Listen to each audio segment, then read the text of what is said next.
so much for coming. I'm Tim Richardson, co-director, co-writer. Michael Corbett.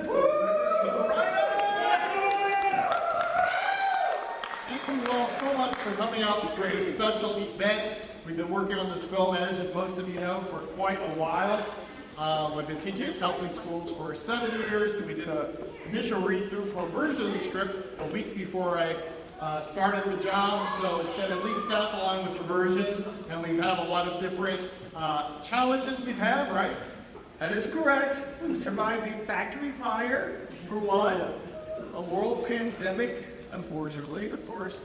But whatever we start, we finish. And this baby is done!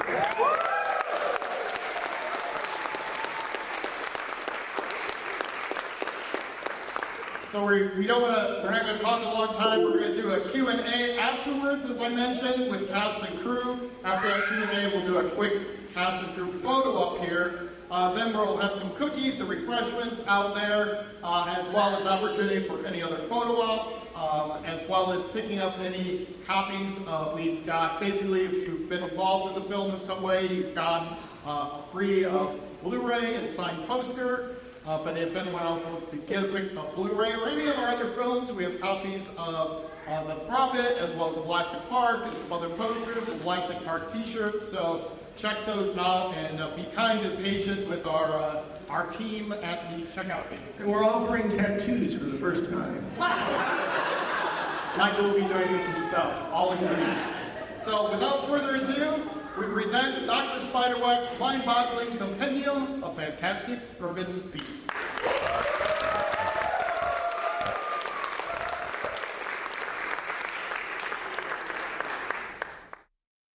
Okay, so we'll quickly introduce, I can't pass the mic along everywhere, but just shout out, starting at that end, who you are and what you did on the film. Earl? All right, sorry for being late. My name's Roman North, and I was the Minotaur. So.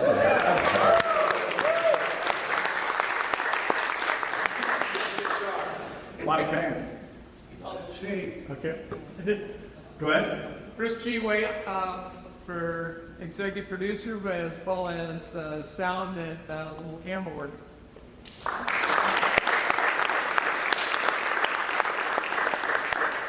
Ed Erstis, I played Ron Mahogany. Michael came up with that because there was Ron Burgundies. And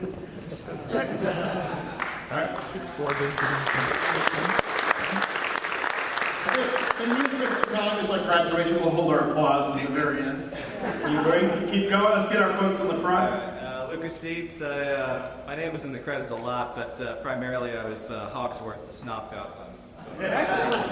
Jeff? Woo! I was the voice of puppeteer for Sheen, the Gooblet Goblin. Tonight? Tomorrow, I did the drone film and then also production assistant. Lots of fog machine. Yes. I'm even Corey Zesley. Behind the scenes, I was the lead sound designer. On screen, I was John Crow. Dave Clear, I was the lecturer and the lead. Who was Kevin McCurry and Dr. Spiderwack? Take attention to your character.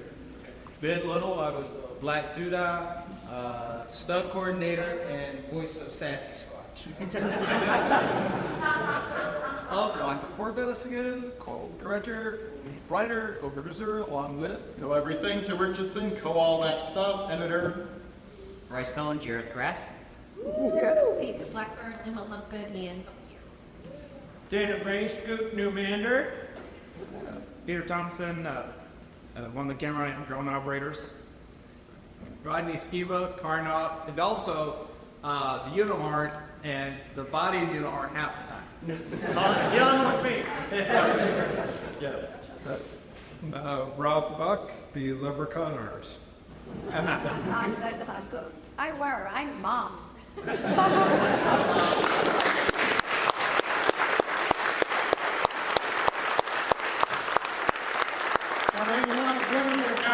Weren't able to be here tonight, but I do want to especially recognize Kieran Shaw, who played the lawn gnome, who is known for Lord of the Rings, Chronicles of Narnia, Star Wars. So we met him at a convention where we were doing Dork of the Rings, and since he was in Lord of the Rings, he did an introduction for that film, and then he came over here from London to act in Harvey Potter as our Dobby parody, and then has supported us ever since. And we actually did all of his part through Zoom, and incorporated his face into, of course, the little character there. So it was a lot of fun doing that, and we're very grateful to him and his nephew Kit for pulling that together for us.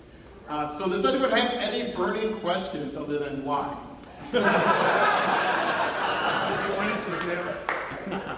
you want it to? Another one. Yes, you, sir. Simple burning question for the whole room. Okay. What's next? On the spot. On the spot. Tylenol.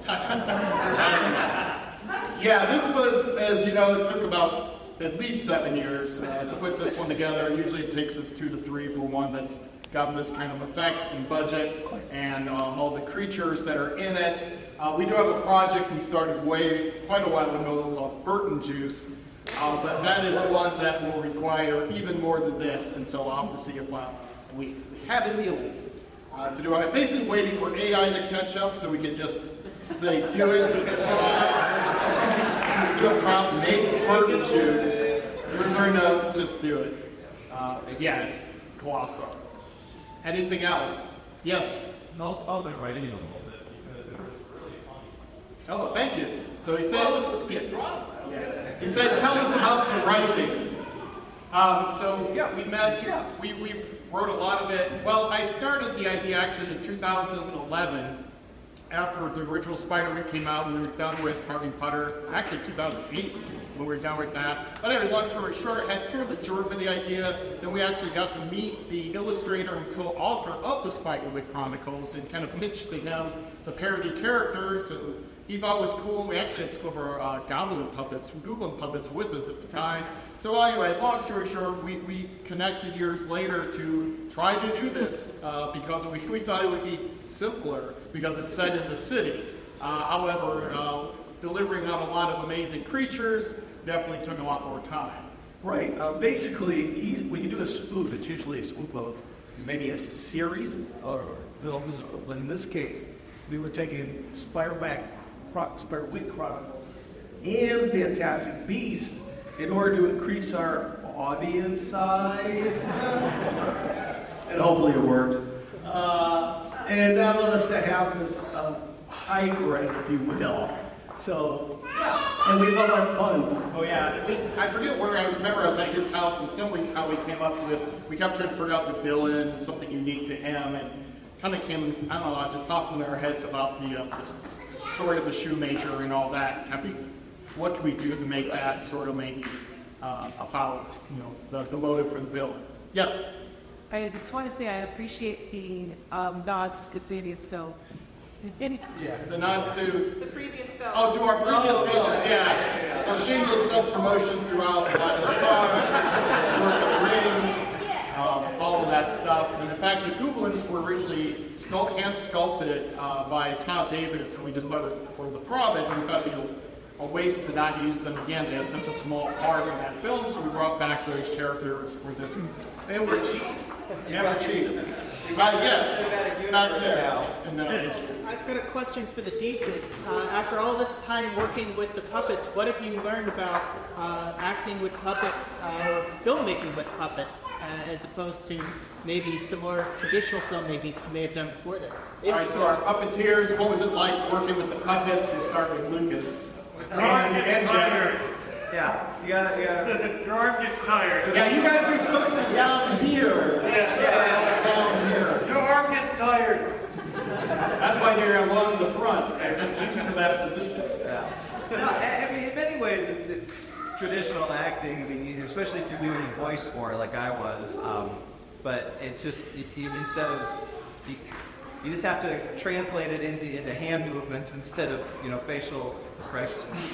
So It takes a little getting used to. Yeah, and then we ADR'd or re-recorded the dialogue so you have a theater of their voice and their performance, because they're kind of muffled when you're down below. I was the internet troll as well, so that was quite a costume as you saw, and had Bryce help me on one day as one of my other arms, and then re-voiced myself. So there's a lot of scenes where Bryce is, I was thinking of that in the house scene, there's just Bryce, and then there's a guy in a horse head, and there's like a puppet, and then there's like a guy that was shot a year later on a green screen made to look like a little mouse. So just, yeah, a lot of things came together. As co-directors, how do you handle the responsibilities? I mean, do you do it simultaneously? Are you both there? Or you break it up in different segments and say, you're going to take this and that? Yeah, kind of. Basically, we've been working so long together. Nothing you will get in the egg or anything. Yeah. So we're both looking at framing. He'll frame something, and I'll say, okay, yeah, or vice versa, or maybe with lower angle and all those kind of details. A lot of the times, especially in my case, I'm not happy with the dialogue. So I'll work with the actors to take them out while Tim's doing a setup of the camera, the lighting of cameras. And I'll be working precursively with the actors while, when we we're on break. That was very common.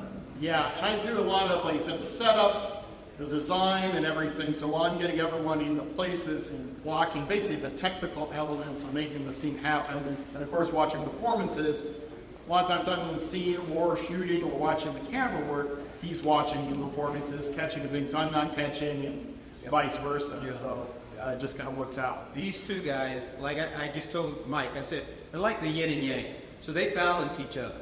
When one doesn't catch, the other one does. Or they both take ideas or see something alike, or maybe they say, well, can we try this? They're brilliant together. I mean, to be on the set and watch these two guys just gel, and then their interaction with the cast and crew is even better. So, I mean, you can see it. Well, it makes our job easier when we have such an amazing cast and crew with us. Someone who had a question? Yes, sir. For the puppets and like full suit creatures, which one was the most difficult to work with, and which one was the easiest to work with? I'll speak. Yeah, I think Internet troll, especially the first day. I mean, that's an inflatable fat suit with fur on it. I can't see out of it, even when we try to put eye holes. Unfortunately, it's like Big Bird. I can't just go like this. I have to be like over like this, or the head's not in the right place. And that was really uncomfortable, very painful, and hot to do. Easiest probably the litter sprites, because they're just on a stick. And Bryce was also on a stick, so he was. So Yeah. Broken. Yeah, where'd you film all this at? Where'd we film all of it at? The Sheena area. Fun effects before it burned down, some of the scenes. Big green screen in my driveway during COVID. Niles, yeah, Niles was great for some of the alleyway scenes, downtown South Bend, comic book store. Yeah, absolutely. It is free. Let's give a pause. It is free.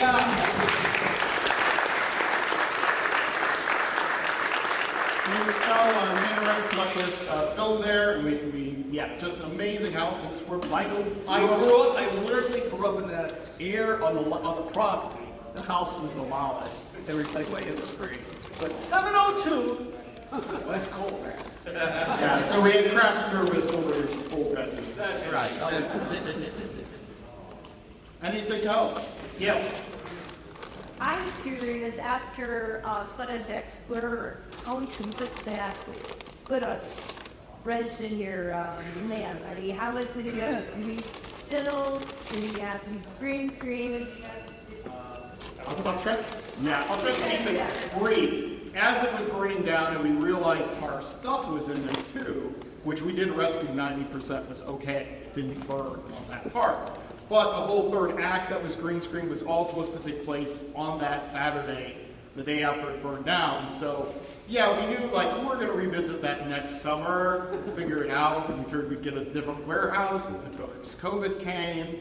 and we wanted to make it very convenient and viewable, so that's one reason it took longer for the film was doing all that green screen work, but the exchange was comfortability and safety too, that we could work at my house in the driveway and have a little bit of air in the tent we were filming in, and we didn't have to pack up anything as well. So yeah, that was definitely a big part of it, and the big scramble was just getting everything ready for the next weekend, because our stuff still had not been rescued yet, and we were reordering stuff online, and we were filming 2 days at the bed and breakfast the next weekend, and we wanted to not delay that and keep going, and we're there. Yeah, and the puppets could have been destroyed, but we had lids, plastic lids on them. They just got wet, so that one area did not burn.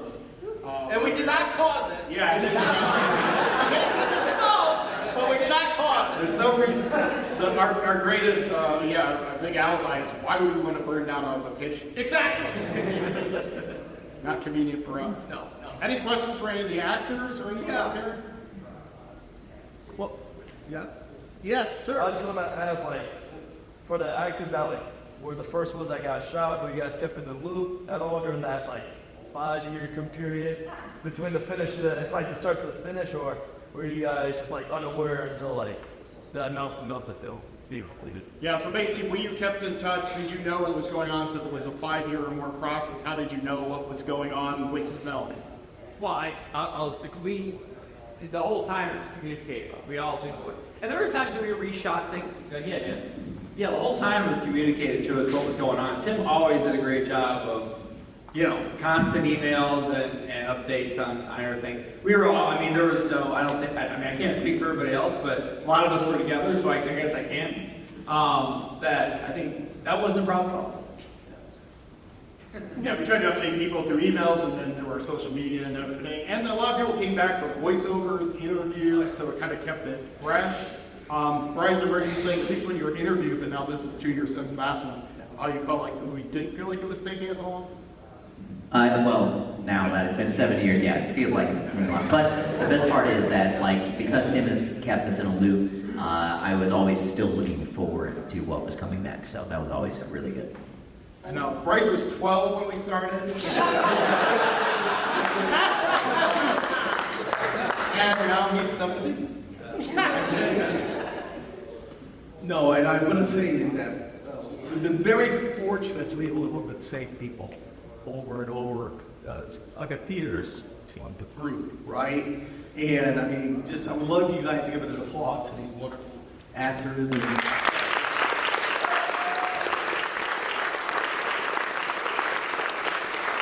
they really deserve it. They never let us down. That's why we love them. Yep. And one of the things that was also mentioned, we have a number of my media students helping on the project. So I teach, as I said, broadcast media classes. And so Alex Alonso, who played one of the Mermans, started on the crew the summer before his senior year, acted in it, has since already graduated from college, and then now is working for WTHR in Indianapolis full time. So that's kind of the timeline. We've had other students, so Matt over here, who did the sound design, we brought him in to do that, which was, I knew that it needed a special touch and a focused person who had a good eye, but in this case, ear for detail. And so that was amazing, working again in their spare time. Bernardo was also there, started when Alex also started on the same time with the film. So we've had a lot of students kind of come through helping with it, and it was really good on-the-job training for them to see how a motion picture is put together. Any other questions? Kind of a 10 for one. How does it feel last night? You guys took all these different edit, this scene, it's for the actors, when you finally see yourself screen, how does it feel? And you know what I feel? What do you think? Come on, guys, take it away. Yeah, I was walking up, and I found basically a barber and Bryce, and we did. That was really charming. I really enjoyed that. I usually cringe a lot myself, but when it's one of those movies, I don't. When my IMDb is ridiculous, you'd have to see my life. I go to my work cool. So that was probably the most cool thing I've ever done. Yeah, it's pretty cool actually seeing yourself up there and seeing a couple lines. I think it's great because, you're used to filming your arts, so there's pieces of see the finished product, man. Son and I were just over here cracking up. That makes you really great score, too. Oh yeah, I want to thank Mark DeRico. He's out of Colorado, and he found us when we were making Dork of the Rings over 20 years ago, and he loved Lord of the Rings. He says, "I love to do your score," and he's done our score ever since. So this is a 100% original score that he did all himself, and it would send me samples, and then I did feedback. I would listen to it, which would feedback. So yeah, really pops out. Like it's special. So, good wish. Yeah, it's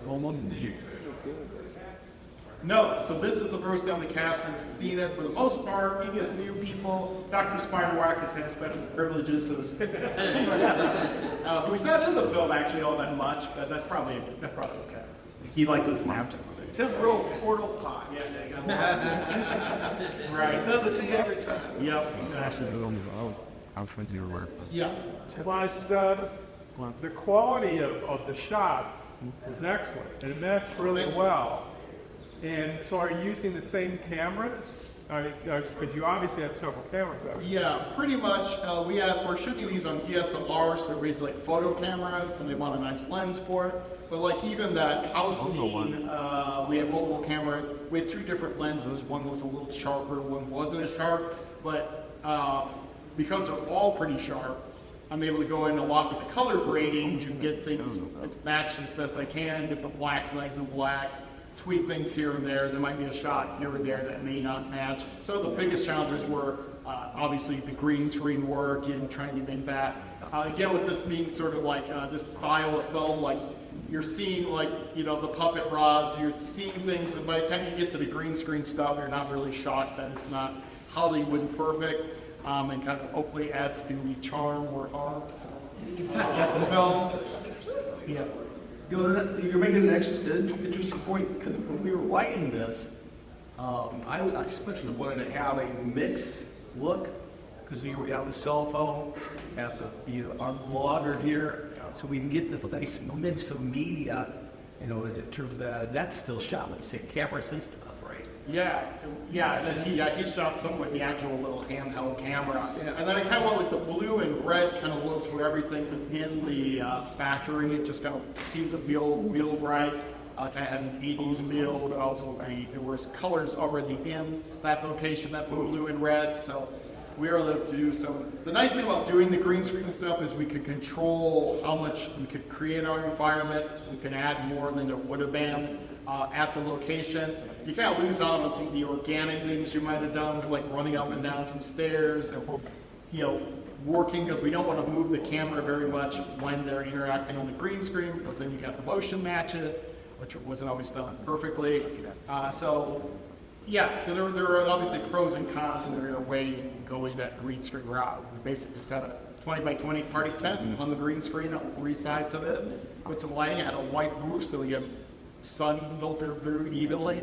It worked out really, really nice. You just got to get creative and get it done. I mean, on the Blu-ray, you'll see, or actually you're looking at for that show, you'll see that, you'll see how kind of distance we had to have, because it was COVID. We had no idea yet, didn't even know what kind of background situation it was. So, some of us were kind of eyes, in terms of us, didn't even know logically. So, we had to take all these great precautions with green screen safeties. So, to people like this, we're really. Yeah. So we had a scene, especially with Bryce, we would shoot him by himself, and then we shoot his characters by themselves, and then blend them together. So we definitely gave us a good advantage. What edit system did you use? I used Adobe Premiere for the editing. Yeah. And I did a lot of things in Premiere that you're supposed to do in After Effects, but I just did them in Premiere. Great. A lot of it is on the layering, lots of layers. Some of the scenes in, say, the warehouse have maybe up to 15 or so layers of fog and lighting and foregrounds and background with piles of boxes, whatever else we're adding into that stuff. Trish. Down it is all done. Like you're submitting it to all different kinds of spaces. Where do you hope to actually, where do you hope to see us go? Like, what is your dream place? Well, I think the moon first, yeah. And then Mars. No, seriously. We're going to be at Gen Con, everyone. Who's heard of Gen Con? World's largest gaming convention in the heart of Indianapolis. And it's unlike anything I ever go to. The cosplay and all that goes on. And the thousands and thousands, tens of thousands of people will be there. There's writers groups gathering to, for talks and we'll be also doing Q&A and a panel. Yeah, we'll be as part of their film festival that they offer. In fact, we're working with the person we ever screened there, and we've shown every film they've sent, so they've been really supportive, and that's really a big audience. So we've submitted it, we've reached out to other conventions more than festivals in some ways, because that's the audience that this kind of thing fits into more, those fantasy cons, geek conventions, and so forth, right? All right. So yeah, that'll be August 20th, August 4th. Is that a Friday? I think, yes. I think it might be the second. Yeah, it's the second. Sorry. Yeah, so anyway, if you happen to be in Indianapolis at that time, I highly recommend it. And we're looking for other local screenings that we're going to put together, but we just want to thank everyone for coming out tonight. Thank you all. Thank all our cast and crew.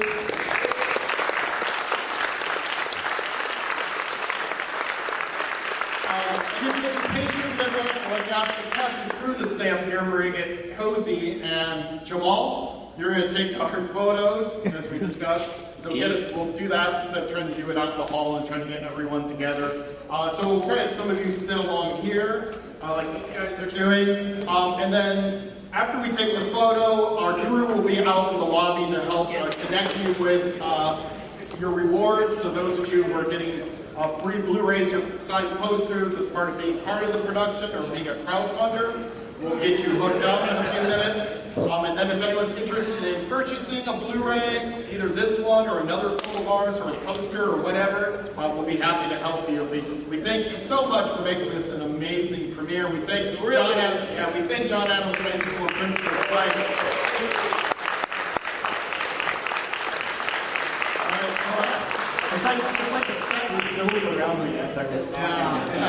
Okay. All right.